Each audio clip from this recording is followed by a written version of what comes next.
நீங்க இந்த ஊர்ல எத்தனை வருடமா இருக்கீங்க? நானு 48 வருஷமா இருக்கு. 48 வருஷமா இருக்கீங்க. ஆமா. எப்படி பாக்குறீங்க இத்தனை வருஷமா உங்களோட இந்த பயணமான இந்த ஊர்ல? இந்த ஊர்ல இப்பதான் கொஞ்சம் அந்த கவர்மெண்ட் வண்டி விட்டுருக்கு.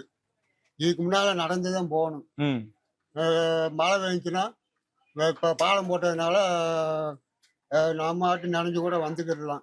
ம். அதுக்கு முன்னாடிலாம் ரோட்டு பக்கம் தான் நிக்கணும். ம். ம். இப்ப தண்ணி குறைஞ்சாதான் இங்க வர முடியும். ம். ஆனா எந்த அரசாங்கம் முதல்லலாம் ஏகப்பட்ட மனுவெல்லாம் குடுத்துருக்கோம். ம். அது குடுத்ததுனால, இப்ப இந்த தாவக ஆட்சியில பஸ் வந்துருச்சு.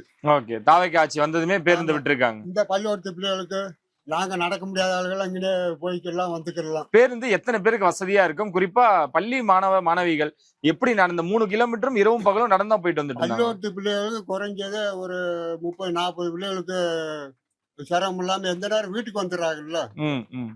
முந்தி இல்லைன்னா, நாங்க இந்த பிள்ளை குட்டியெல்லாம் வரல, இன்னும் வரலையா? இல்லைன்னா ரோட்ல போய் காத்துக்கிட்டு கிடக்கணும். ம். இப்ப நீங்க சின்ன வயசா இருக்கும் பொழுதுல இருந்து இந்த ஊர்ல இருந்திருக்கீங்க. அப்பெல்லாம் பஸ் வசதிகளா இருந்திருக்கா? பஸ் வசதி இல்ல. ஆத்த கடந்து தான் போகணும்.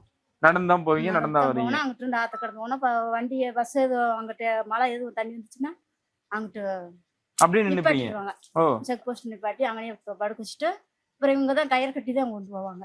ஓ, இப்ப செக் போஸ்ட்லயே படுத்துப்பீங்க. ஆமா, சின்ன பிள்ளைகளை நாங்க இங்கிட்டு இருப்போம், சின்ன ஸ்கூல் பிள்ளைங்களை அங்கிட்டு இருப்பாங்க. ஓ. அப்ப அதுங்களுக்கு போய் நம்ம கூப்பிட்டு வர முடியாதுன்னு சொல்லி அங்கனே பாதுகாப்பா வச்சிருப்பாங்க. இங்க இருந்து கயிறை வச்சு அப்போ பெரிய ஆளுங்கெல்லாம் கயிறு வச்சு தான் நிறுத்திடுவாங்க. கயிறு அங்கிட்ட அந்த கட்டி அதே தங்கிட்டுலாம் போவாங்க அந்த காலத்துல. ஓ, அப்படிலாம் வந்திருக்கீங்க. அப்பேற்பட்ட இந்த ஊருக்கு பேருந்து வந்திருக்கு. ரொம்ப சந்தோஷம்.